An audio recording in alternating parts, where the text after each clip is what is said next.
Hello, my shiny stars. Welcome back to Khushi Explains. And this video is a reminder for all my BHU UG students.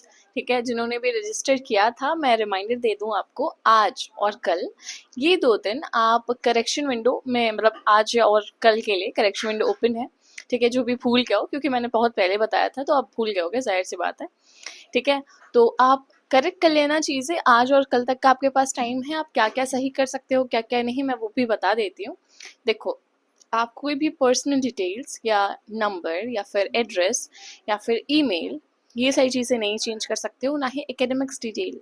ठीक है, और आप क्या change कर सकते हो, स्पेशली बीकॉम और बीएफए वाले जो बच्चे थे उनके लिए, मतलब प्रेफरेंसेस सही से वो फिल नहीं कर पाए थे, तो वो कर सकते हैं। बाकी और भी कोर्सेज के अगर बच्चे चाहें तो ऊपर नीचे कर सकते हैं। ठीक है, preferences for the courses they can do that, but और सही चीज़ें आप नहीं कर सकते हो। मतलब मेनली हाँ, ये कर सकते हो कि अगर आपने जेंडर गलत कर दिया है, मैंने आपको बताया था ना, उन्होंने जब नोटिस दिया था तो उन्होंने प्रॉपर यही बोला था कि नोटिस में लिखा था अगर आप मेल हो और आपने फीमेल कर दिया है, या अगर आप फीमेल हो आपने मेल कर दिया है, ठीक है, तो आप वो चीज़ें चेंज कर सकते हो। बाकी एज सच कुछ नहीं चेंज कर सकते कि आप अपना नेम, अपना पेरेंट्स का नेम या फिर अपना नंबर या कोई भी चीज़ चेंज करो, दैट वोंट हैपन।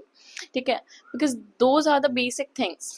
ठीक है, कि आप उसे ना चेंज करो। ठीक है, वो उन लोग का प्रॉपर रिकॉर्ड में हो जाता है। अब फिर आप you will change that, then that creates lot of problem and mess. ठीक है, तो ठीक है, these are the things that you can change. Clear? Simply आप वेबसाइट पे जाओ, लॉग इन करो, वहाँ पे करेक्शन विंडो का आपको दिख रहा होगा, आप करेक्ट कर लेना।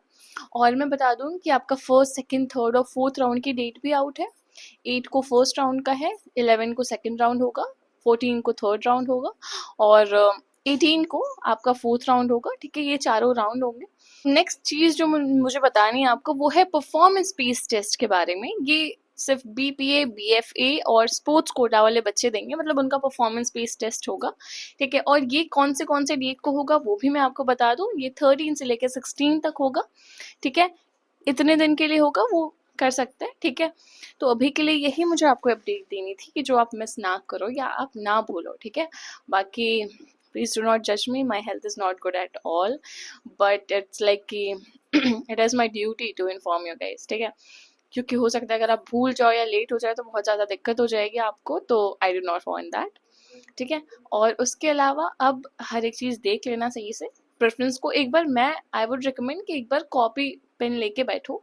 ठीक है, प्रेफरेंस फिल करने का सबसे सही तरीका होता है कि आपको जो सब्जेक्ट चाहिए, कोर्स तो आपको पता है कि हाँ आपको ये कोर्स लेना है, good, that's very easy, but in that course what subjects you want, that is the main thing. Do this कि अपना जो भी सब्जेक्ट चाहिए उसे लिख लो, और उस सब्जेक्ट्स में भी ये ध्यान दे दो कि ये सब्जेक्ट तो कहीं से भी मिस नहीं होना चाहिए। मतलब ये तो मेन है, ये मिस नहीं होना चाहिए। अगर इसके ऊपर नीचे हो जाएगा तो ठीक है। और वो एक सब्जेक्ट के साथ एक और जो मेन सब्जेक्ट आपको जो चाहिए वो क्या होना चाहिए, वो दोनों का एक बनाओ। ठीक है, उसके बाद देखो कि अच्छा कहाँ का ये हो रहा है। फिर उसके बाद एक सेकंड प्रायोरिटी रखो कि अच्छा ठीक है, ये जो मेन सब्जेक्ट के साथ एक मैं जो माइनर में ले रही हूँ, मेजर के साथ माइनर, माइनर में और कौन कौन से सब्जेक्ट्स में रख सकती हूँ या रख सकता हूँ। ठीक है, और सोचो जब इसकी भी अगर लिस्ट खत्म हो जाएगी तो उसके बाद अगर मुझे कुछ मिल जाए तो भी अगर मेरा चल जाए तो क्या कर सकती हूँ। हो सकता है जो माइनर रखा था उसे मेजर रख दो और जो मेजर रखा था उसे माइनर रख दो। ऐसे करके कर दो कि मतलब आपका जो सब्जेक्ट है ना वो नहीं छूटना चाहिए, because that is your main priority. ठीक है, डू दिस वे। और अगर मान लो ठीक है अच्छा उसका भी हो गया, तो फिर try some those courses or subjects that you'd actually love to learn, in case कि हाँ आपको जो चाहिए था वो नहीं मिला, फिर भी if you're getting any other subject या you are keeping it as option. ठीक है, तो मतलब अगर आपको वो मिले तो you do not regret, you rather enjoy it, और you just like it's okay, it's fine, it's not a loss for me. ठीक है, तो कुछ ऐसा बनाओ, और ऐसा बिल्कुल जरूरत नहीं है कि आप 100 प्रेफरेंसेस बनाओ। No, there is no need कि आप बहुत ज़्यादा बनाओ, पर आप जितने भी बनाओ सही बनाओ, और ऐसा बनाओ कि अगर आपको इनमें से कुछ भी मिले तो आपको रिग्रेट ना हो। That should be your priority. Okay, ठीक है, तो यही थी चीज़ें। बाकी मैं थक गई बोलते बोलते। Okay, so that was all for today. Okay, stay happy, stay shining and take care of you. यार अभी मौसम बहुत ख़राब चल रहा है तो चलो ठीक है, बाय बाय।